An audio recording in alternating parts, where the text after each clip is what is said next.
Les prétendants à la victoire dans la première course sont principalement Domani, qui commence à retrouver graduellement ses moyens et qui s'est bien comporté lors de son travail sur la grande piste, Port Talbot, qui a profité pleinement de son séjour à Floréal et qui a maintenu une belle forme en apparence, et Capiti Coast, qui a gagné davantage en condition depuis la dernière fois et qui semble être en net regain de forme.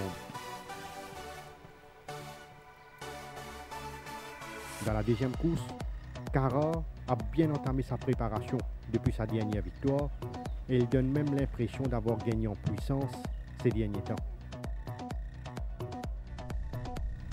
Game Loft jouit d'une très bonne santé actuellement et s'est montré bien appliqué lors de son canter sur la grande piste. Sir Earl Grey a progressé après chacune de ses séances matinales et il a l'air de s'être bien adapté à son nouveau mode d'entraînement. Dans la troisième course, Ark Orvailer a bénéficié de son dernier galop de course et il a paru dans de meilleures dispositions, comme en atteste sa bonne condition physique.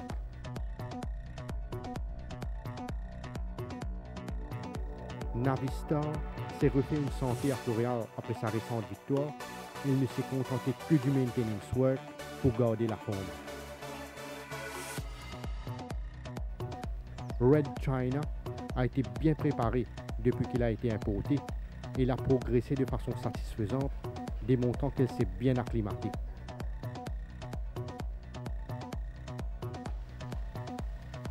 Dans la quatrième course, The Tripster donne l'impression d'être un coursier très prometteur qui a été préparé avec soin et qui affiche une bonne forme en vue de ses débuts.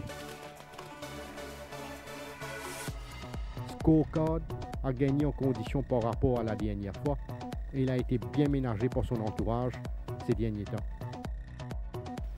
Valrin est actuellement en pleine possession de ses moyens et son séjour au centre guidé marée l'a beaucoup aidé à bien récupérer.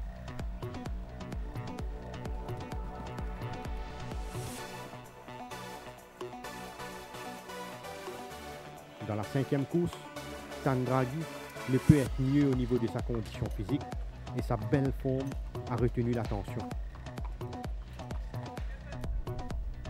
Rem s'est ressourcé au centre guidé marée après sa dernière sortie et il affiche toujours une bonne forme en apparence. Split the Breeze est un coursier bien estimé par son entourage qui a été patiemment entraîné et qui a réalisé des progrès après chaque travail. Dans la sixième course, Booklet Top a l'air d'avoir bien progressé depuis qu'il a entamé sa préparation de base. Il n'est pas encore à 100% de ses moyens, mais il affiche une forme satisfaisante pour ses débuts. Le premier galop de course de Rampart Ice lui a fait beaucoup de bien, car c'est un coursier qui a paru plus affûté par la suite.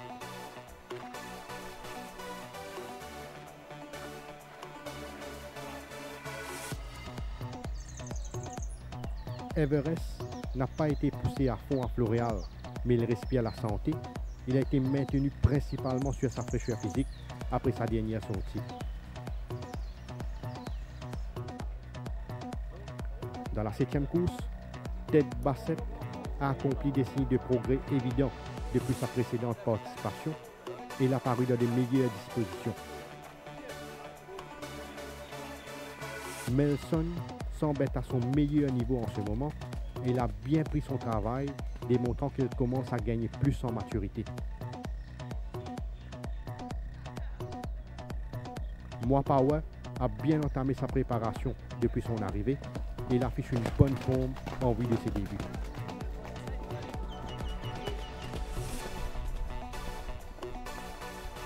Dans la huitième course, Mojo J a maintenu une belle forme après sa victoire et il a travaillé de façon satisfaisante aux côtés de Put Cinch sur la grande piste.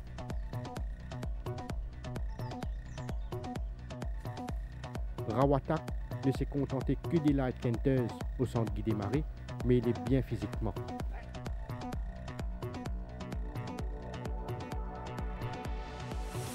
Tornadoman a profité de son séjour à Floréal pour se refaire une santé et il n'a fait que du maintenance work.